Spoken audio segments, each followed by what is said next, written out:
আসসালামু আলাইকুম রাহমাতুল্লাহি ওয়া বারাকাতুহু।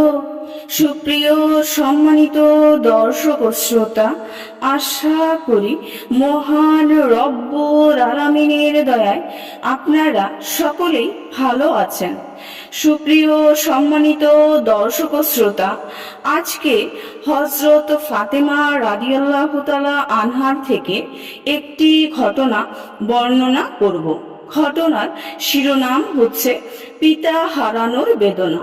সুপ্রিয় সম্মানিত দর্শক ও শ্রোতা, আপনাদের নিকট অনুরোধ থাকবে ঘটনাটি শেষ পর্যন্ত শোনার।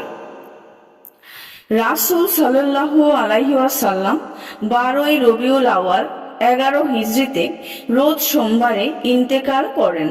হযরত ফাতেমা রাদিয়াল্লাহু তাআলা আনহার জন্য এই বেদনা সহ্য করার মতো ছিল না। তবুও তিনি ধৈর্যের অগ্নি পরীক্ষা দিয়েছেন।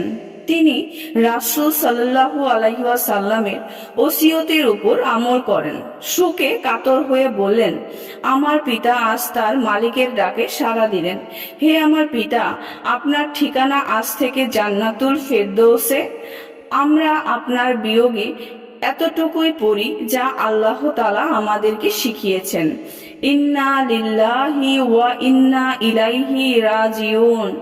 তিনি রাসূল সাল্লাল্লাহু আলাইহি ওয়াসাল্লামের ইন্তেকালের পর কিছু কবিতা আবৃত্তি করেছিলেন। কবিতাগুলো হলো, হে শেষ নবী, হে বরকতময় মেয়ের বাবা, আপনার উপর আল কোরআন নাজিল হয়েছে। আল্লাহ পাকের পক্ষ হতে আপনার উপর দুরূদ এবং সালাম। আরেকটি কবিতা হলো, আমরা আপনার হতে এমনভাবে বঞ্চিত হয়েছি যেমনি ভাবে জমিন আকাশের বৃষ্টি হতে বঞ্চিত হয়েছে। আপনার ইন্তেকালের পর থেকে আল্লাহর নিকট থেকে ওহী আসা বন্ধ হয়ে গেছে। রাসূল সাল্লাল্লাহু আলাইহি ওয়াসাল্লাম যে শেষ নবী তা হযরত ফাতেমা রাদিয়াল্লাহু তাআলা আনহার কবিতা থেকে আরো স্পষ্ট হয়। এ কথা খুব ভালোভাবে বোঝা যায় যে তারপরে আর কোনো নবী আসবেন না। নবুয়তের সকল দরজা বন্ধ। যে ব্যক্তি এরপরে নবুয়তের দাবি করবে সে ভণ্ড। রাসূল সাল্লাল্লাহু আলাইহি ওয়াসাল্লামের ইন্তেকালের পর হযরত ফাতেমা রাদিয়াল্লাহু আনহা যতদিন দুনিয়াতে ছিলেন ততদিন কেউ তাকে হাসতে দেখেনি। তিনি রাসূল সাল্লাল্লাহু আলাইহি ওয়াসাল্লামের ইন্তেকালের শোকে কাতর হওয়া সত্ত্বেও কোনোদিন মৃত্যু দিবস পালন করেননি। শরীয়তের হুকুমের বাইরে কোনো কাজ করেননি। সুপ্রিয় সম্মানিত দর্শক ও শ্রোতা, আজকের ঘটনাটি এই পর্যন্তই।